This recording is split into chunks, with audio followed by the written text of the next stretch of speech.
I'm Kelly Hogan. Welcome back to my Zero Carb Life.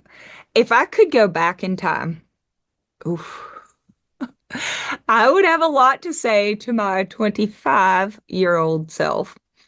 At age 25, I started doing what I now call an almost carnivore diet.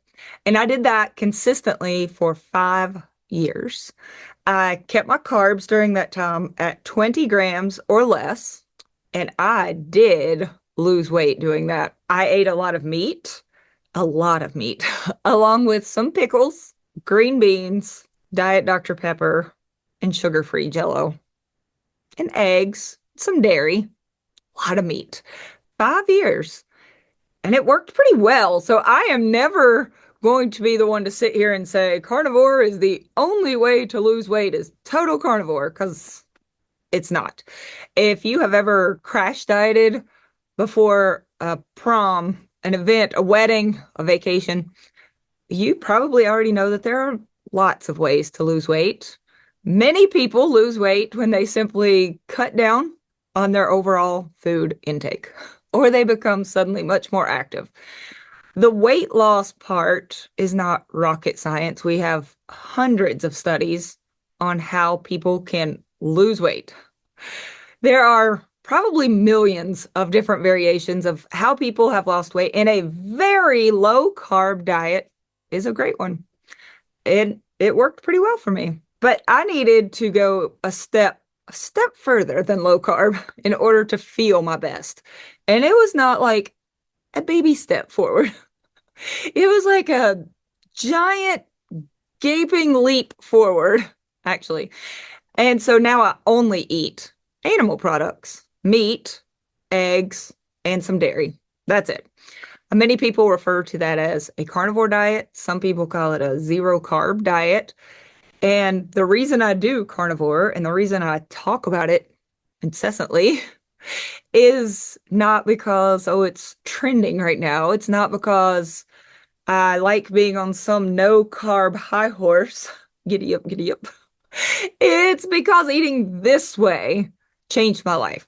So for me, eating some non-carnivore foods while also feeling great just is just not an option. I guess that's not entirely true because I can use some seasonings. I know some people can't. I can even use some hot sauce, vinegar. I drink decaf coffee and some decaf herbal teas. Oh, and mustard. I do fine with mustard. That's it though. So I know for some people, they can have some non-carnivore foods and still feel great. They might even get some very positive results. That is an option for my husband. My kids can include some non-animal products, and maybe you can too. I have no idea. But I do know this. I had 30 years of stabbing belly pain. My hormones were a wreck. My cycles were gone. I was anxious, a lot inflamed. I struggled with boils. Yes, boils on my butt. I was not okay. And then when I finally cut out the last few carbs and plants after that 5 year period, that's when I really got my life back. So today's video is for that girl, the young woman that I used to be. The one who would read diet articles and magazines, who would try so desperately to just get smaller, to feel better. The one that was failing, starting again, running at night, eating rice cakes, trying to live on bags of celery because I had heard that it takes more calories to eat celery than is actually in the celery. Yes, I know. Did you try it too? And I used to just spend so much time wondering why it was so hard for me. What is wrong with me? So, if you are there or have been there, I not only sympathize with those of you who are hurting, frustrated, I completely empathize because I completely remember completely. She is me. And if I could go back, here's what I would say to her, to me, to my 25-year-old self who was just getting started on this health and weight loss journey. Not because it was my first try, but because it was my first try with something that would actually work. Number one, Babe, the scale is a punk. It just is. The scale is going to go up some days, even when you are doing everything so right. There will be times when you feel bloated, tired, inflamed, even though you've had nothing other than beef, salt, and water. You're going to step on the scale and be tempted to say, well, this is just not working. So I quit. But please don't. It's just a day. It is not the whole story. So please hear me well. Hear me well. There were times when I was a total perfect carnivore and the scale was going up. There were time periods when I realized that I had been under eating. So then I would just have to fix that. And yes, I would gain some weight in that process. There were times when I was stressed, and no, I was not turning to carbs, but my body would put on weight. It's so much easier to put on weight when our cortisol is dysregulated. So when our cortisol is out of whack due to high amounts of stress, our cortisol levels can sometimes stay really low all day, which gives us poor energy all day and no get up and go.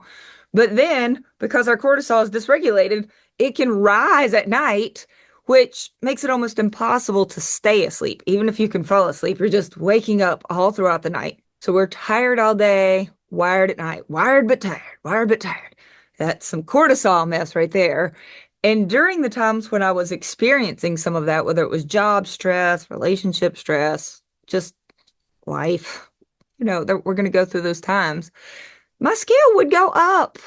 And if I had quit carnivore every time that my scale was creeping up, I promise you, I would not be 16 years in and now easily maintaining a 130-pound weight loss. My scale would sometimes go months without dropping at all. I mean, months. It would just be stuck. I would pout. I would question everything. And then I would just keep going. Eventually, the darn thing would cooperate. There were times when I had to just put the scale away for a while and just focus on the work. There were times when, especially when my kids were little, I only weighed myself a few times per year. That was it. And I was still making progress during that time. The scale is not your boss. It doesn't have to be your boss. It can be a way to collect data. It can be a way to help guide some decisions. It can help you decide which macros work the best, your meal timing.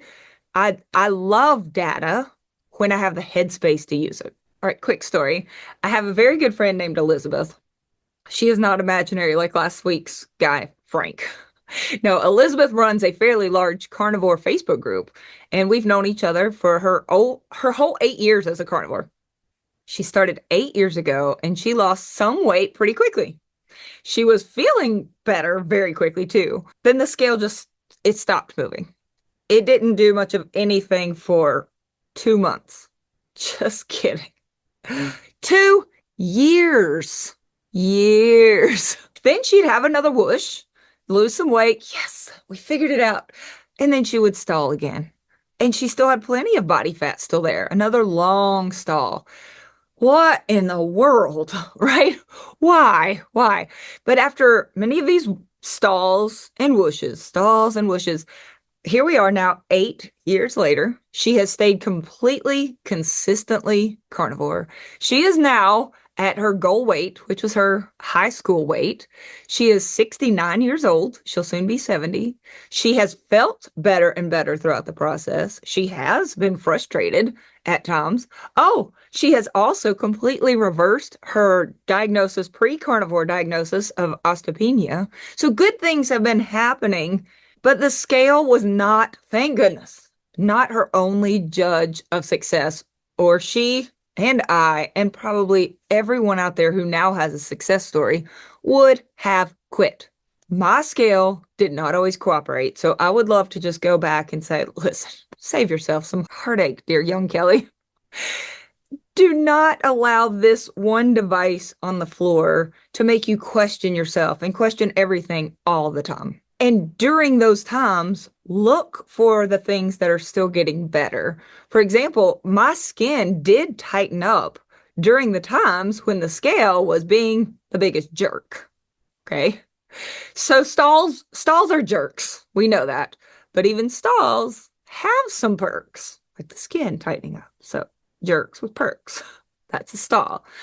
The second thing I would go back and say is also, you're not going to constantly feel like things are improving because they're not going to. Not even the non-skill victories are going to constantly be like, and every day was better than the day before. It's not. In fact, some days, some seasons of life, you're going to look back and think, dang, I was stronger back then. I was leaner then. I could jump higher then. And I'm having one of those seasons right now. My box jumps, where you have a surface and you jump up at the same 2 feet, leave at the same time. It's not a stutter jump. It's not like step, step. It's 2 feet landing on a surface, box jumping. If you haven't done it in a while, maybe give it a shot with a very slightly elevated surface. And you might find, oh gosh, that's harder than it used to be. Well, for a while, I was practicing this at school almost every single day at my kids' elementary school. There were bleachers there. I would get out of my car and I would go and I would box jump the bleachers. Do, do, do, do, do, do, do. It was my little party trick. I would do it almost every single day on Instagram. And at some point, it started to feel kind of silly, like, this is so easy. And then I fell. I got a little scraped up. No big deal. But it got in my head. And then the weather turned cold, and next thing you know, oh, it's summer, so I'm not going to the school pickup line. And months had passed. Well, just recently, I decided let's pick it up again. Let's just go jump those bleachers. Well, the book, The Body Keeps the Score. I think the body kept the score and was like, nope, you fell doing this before, and we haven't tried it in a while. We're not going to. My feet just freeze. I can't make myself jump onto the bleachers. I just tried yesterday again, and my eyes teared up because I felt defeated. Why can't I make myself do it? So I have been practicing this on softer surfaces. I have an old couch in my basement. I practice on that. I've been stacking up the free weight plates at the gym, one at a time or two at a time, just to go a little higher, a little higher, a little higher. So I know that I will get back to being able to do it. I'm working on it. Anyway, all this to say that everything in life isn't always just going to keep getting better and better. We have seasons where we might focus on getting faster with our sprints, or times where we need to focus on being a mom or a better spouse or a better employee, or work on having a closer walk with the Lord. There are going to be times when we're called to be caregivers. So other things are just going to have to take a back seat. We can allow ourselves some grace, allow our focus to change depending on our season of life. But there are 0 seasons of life that would be bettered by eating foods that hurt me. But taking a break from jumping on the bleachers, yes, it's allowed. And now that I'm ready, I can pick it up again. And that's just how habits work. We can pick them back up, practice some more, and get back to where we want to be.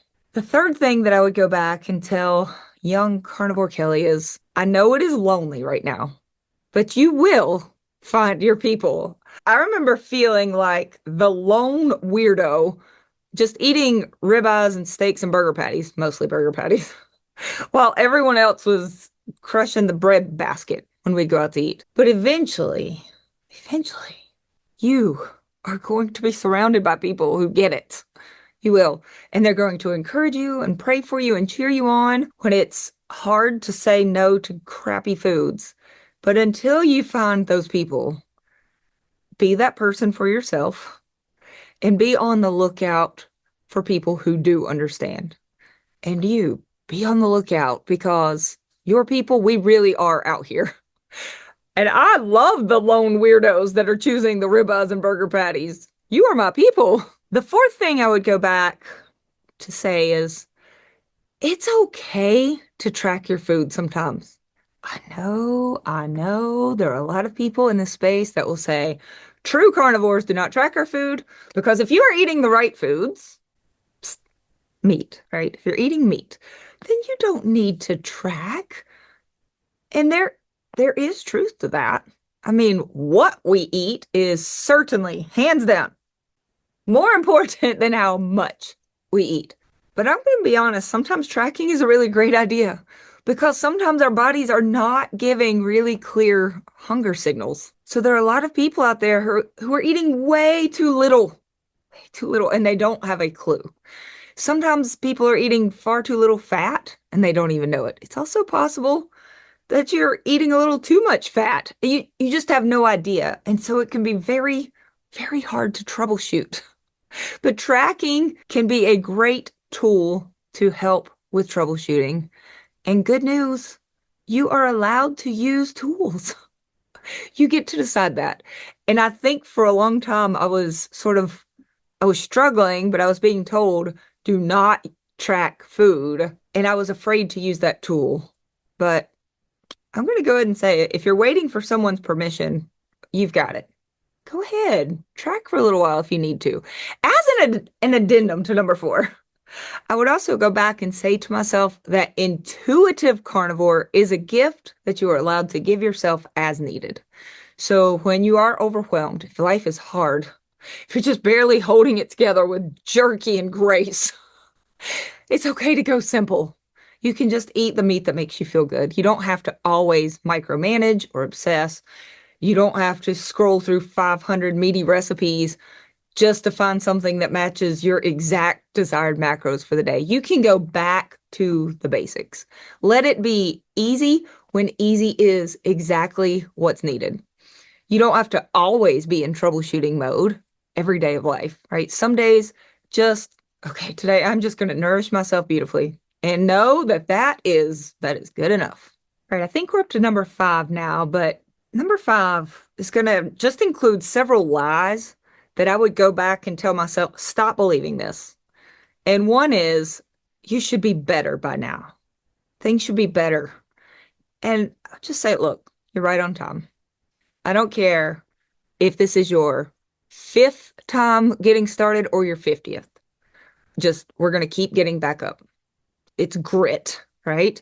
It's how babies learn to walk. It's how all real progress is made. It is how every big success story has occurred, is we just keep getting up and we're not too late. We shouldn't be further along by now. Just where we are, and we're going to go forward from this point. Another lie that I used to believe is, but if this were right, it wouldn't feel so hard. Well, I don't know about you, but giving birth was hard. Moving to our home now, that was hard. Teaching teenagers to drive is hard. There are a lot of things that are hard. And also being a total addict who was dealing with health issues, that was hard, right? But the work that it took to break free from that, that was worth every minute of the struggle. Sometimes amazing things are worth fighting for, and they don't always just fall right into place. And I think sometimes we feel like if it was meant to be, it would just fall into place. Amazing things are worth fighting for. And you are one of those things. So let's keep fighting. I also used to have this confidence issue that would lead me to believe other people could do this, but I can't. Other people have the success, but maybe I won't. Other people are no better than you. They don't have some secret willpower button. They do just keep showing up. I definitely am. I am not a fantastic example of willpower. It's just I'm no longer putting the addictive stuff into my body, so that makes it really easy.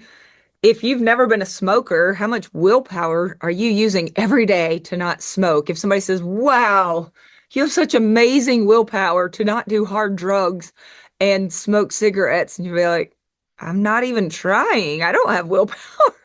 It's not even hard. True. That's me now also. But I am not weak, and you are not weak. We really can do this. We can do the few hard days at the beginning to cut something out. We can fuel ourselves with lots of meat. We can do this. And by constantly believing that other people have some secret power that we don't have, it's just not true. We can get the stuff out of our system as well. We can then show up like superheroes as if we have found this willpower button. It doesn't exist. It's just we're going to do it. We're We're going to take these few hard days by the horns. We're going to nourish ourselves. We're going to get some sleep and hydrate. We're going to have grit for a few days, and then we're going to know it's going to get easier.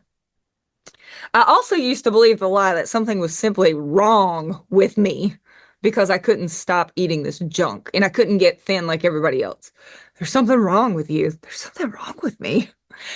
Maybe you have believed the lie too, that there's just something wrong with you. But in reality, you're probably fighting some of the same battles that I and many others have dealt with. For one thing, you were probably shown love with sugary junk your whole life. Me too. The people I loved and trusted the most, the people who genuinely did love me the most, frequently showed me love with treats, sugary treats. So then we have to learn new ways to love ourselves, to show love to ourselves, and how to show love to other people without using that method. And also, this whole addiction to processed foods, that's not just a you problem. It wasn't a me problem. We are talking about addictive substances that were specifically designed to be very, very hard to walk away from. They were intended to be addictive so that we don't just easily walk away. And it's also very possible that those same foods that physically hurt you in the past were serving an emotional purpose. They were solid distractions when life felt really hard. They allowed us to numb ourselves and to suppress some really hard feelings. I get that. Me too. I do think that when I used to binge on that stuff, it not only gave me some temporary pleasure, which it did, that distracted me from my real problem. That's true. But I also think that the physical pain that followed, the nausea, the belly ache, the ugh, right? The physical ugh, it made the pain, it took my pain from the emotional realm, whether I was feeling this lack of confidence, a lack of love, rejection, unworthiness. It took all of that emotional pain and turned it into a physical problem. So if your heart is hurting sometimes and you wonder why you keep going back to foods that cause you physical harm, it might be worth recognizing that the physical pain might simply be your way of coping with emotions that you don't feel quite ready to deal with. And all of that can leave us feeling weak and incapable of giving up these addictive substances. I mean, that's several reasons that could be really hard, but I'm telling you, you are capable. We can practice dealing with the real underlying hurts. We could either talk it out, write it out, pray it out, say it out loud, even to ourselves, what it is that we're really feeling. And just acknowledging right here, right now, that you may sometimes be using food as a coping mechanism. And I'm telling you that it does get easier with practice, and we really can learn new coping strategies. We can once we start making these new connections to, ooh, I feel this genuine hurt right now from whatever it was that happened. It could be something that happened today or 40 years ago. Where do you feel it in your body? There's a physicalness to that too. You can address that and then sort of address, okay, I feel it all up in my shoulders. I can breathe. I am safe right now. I can slow down my breathing. I can do something physical. I'll tell you what can sometimes help. Instead of causing yourself that physical pain of a binge or eating foods that cause the belly aches and the physical pains, you could do something physical, push-ups, pull-ups, holding a plank. You hold a plank for 3 solid minutes. It makes it very physical, right? It turns whatever heartache you're feeling into a physical discomfort without using an addictive substance. In fact, you're doing something positive for yourself. You are holding a plank, which can help actually build up muscle. You can work out some physical aggression. It's doing a good thing. And I think I mentioned recently, I think it was in a video with Courtney Luna. I'll link that below. But when we are in seeking mode, maybe we've been overwhelmed by a feeling or an emotion. It could even be that we're triggered by the sight or smell or thought of a former addictive substance. For many of us here, that would be sugary processed foods. And our dopamine starts coming up because it puts us into seeking mode, anticipatory dopamine. And in that moment when it's like, oh, I just want to numb away these feelings, I just want to distract myself with this food. And then if it hurts physically afterwards, well, that's easier to cope with. That's easier for me to manage than this more abstract feeling of heartache. If you can do something physical during that moment while the dopamine is there, you'll actually start to crave the physical motion and you'll be a little bit exhausted afterwards because, that's how 3-minute planks work. But it can almost start to feel like a relief. You get a little bit of physical discomfort.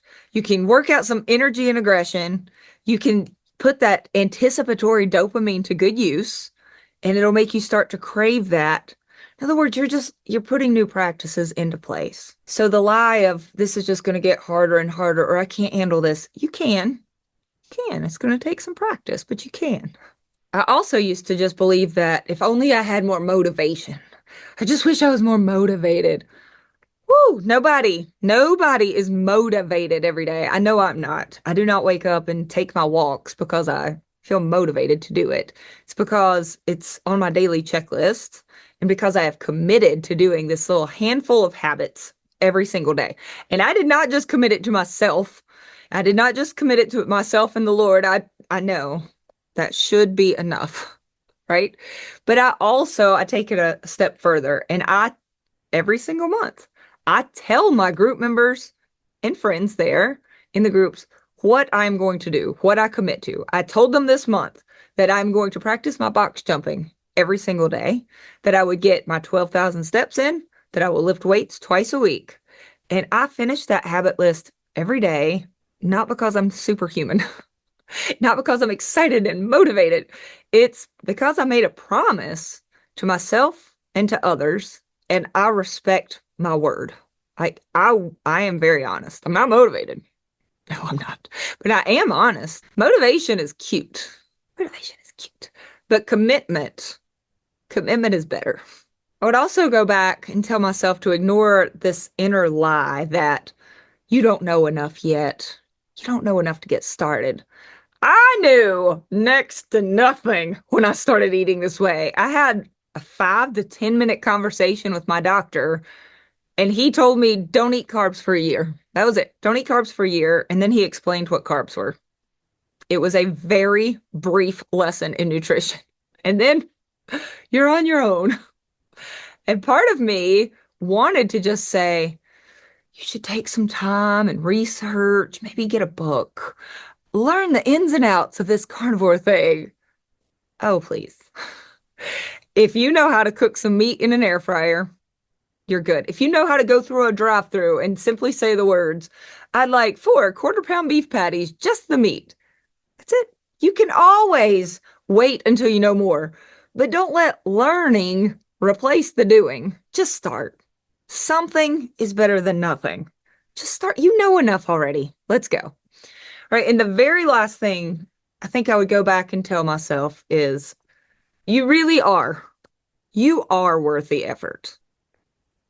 You are worth the effort. We are made in the image of God. You do not have to be perfect or have a guiltless, a spotless history to deserve excellent nutrition and less pain. You don't need to earn freedom from food noise. I was born a sinner in desperate need of salvation. Yes. But I also have a purpose on this earth, and I'm going to be able to serve that better when I eat foods that free me from constant food thoughts, from joint pain, from anxiety, from IBS symptoms, and from a body that was just holding me back. And I think sometimes people focus so much on their past mistakes, and they carry around so much guilt and shame and blame that they just don't see themselves as worth the trouble, worth the effort. They may not feel that they deserve to feel good, that they deserve a better life, but please hear me well. You are worthy of the effort. And so are the people around you. Everyone in your life does deserve the best version of you. You deserve to know the best version of you. And God is worthy of your very best as well. So let's stop letting this lie hold us back that tells us that we aren't worth the trouble. Let's just get some meat. Start respecting the body and the life that we've been given. Let's make the most of the time that we have here by fueling ourselves in a way that gives us better health. You do deserve that. Okay, final thoughts. Bottom line, nitty gritty. You're not going to do anything perfectly, including diet changes, your nutrition, or even box jumping. And that is fine. But I promise you, if you keep showing up, meal after meaty meal, walk after walk, prayer after prayer, it does get easier. You're going to look up one day and think, I cannot believe I used to feel that bad. And you're going to be climbing this mountain, literally, metaphorically, and you're going to realize the time would have passed either way, but we make the choices that are going to allow time to pass more kindly to us. The changes won't always come quickly. It's not always going to be easy. It is going to be worth it.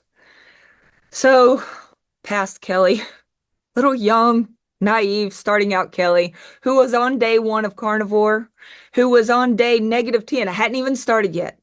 Kelly, you are going to mess up. You're going to cry, you're going to want to quit, but eventually you're going to feel better, and eventually you're going to want to help other people. You're going to be so happy that you stuck with it. You're going to do box jumps, and you're going to get excited about beef sales, and you're going to sit outside in the sunshine, and you're going to finally feel peaceful and at ease in your own body for the first time ever. And if you are watching this today and you feel kind of stuck or defeated or unsure, just know you are not broken. You're not behind. You're on your way. Thank you for coming to hang out with me today. If you need more help on your journey than just a 30 to 60-minute video every Saturday morning, if you need help with more specific things like macros or TDEE calculator or handbook with chapters, oh my gracious, there are 14 chapters about, I think, anything you could think of. If you get my handbook and you say, well, you didn't think of this, let me know. I will work on that. If you need some troubleshooting one-on-one with me, some accountability, some support, somebody to tell what you're working on and report back to, I would love to spend the next month with you. Today is December 20th. Signups for January will be occurring for the next 6 days. On December 26th, those classes for January will be closed if they haven't sold out before then, and I would love to see you there. Remember, someday you're going to be looking back at this version of you, and hopefully you will be able to thank her or him for making these little daily choices. And they all add up to something great. And the good news is that even though I did not know everything I needed to know before I started, I just started. I just did the best I could. I learned along the way. Frankly, I'm still learning because, for heaven's sakes, I am not dead yet. Hopefully, neither are you. So let's just keep going. Let's keep going and learning together. And I hope to see you back next Saturday at 8 a.m. Eastern Standard Time. Hope you have a great week. Bye.